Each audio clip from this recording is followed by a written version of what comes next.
নমস্কার, public news next চ্যানেলে আপনাদের জানাই স্বাগতম। সংবাদ পড়ছি আমি বিশ্বজিৎ।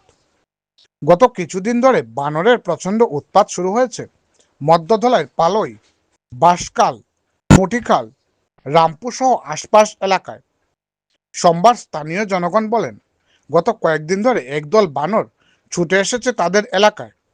বানরের দলটি এলাকার জনগণের কলা, কাঁঠাল, লাউ, মিষ্টি কুমড়ো, শাকসবজি ও ফলমূল যা পাচ্ছে তা খেয়ে দিয়ে শেষ করে নিচ্ছে। বানরের দল মানুষের দোকান ঘরে প্রবেশ করে জিনিসপত্র নিয়ে যাচ্ছে বলে অভিযোগ তুলেছেন এলাকার জনগণ। ঘটনাটি দেখতে থাকুন পাবলিক নিউজ নেক্সট চ্যানেলের ক্যামেরায়। ধন্যবাদ।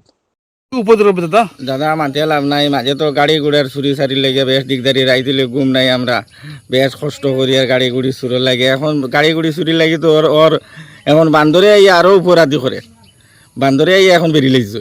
কিতা করে বান্দরে খুদু খাদু এইছে যেটা আছে গরু খাটল কুটল ছাড়া খাইয়া পেলাই দিছে।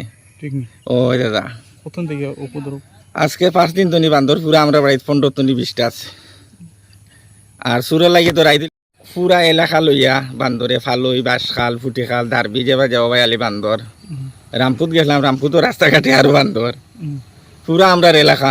কিতা ক্ষতি করে এটা তো সব খাইলে, সব খাইলে খাইলে খদু মানে খাটল উটল যেটা আছে সব খাইলে।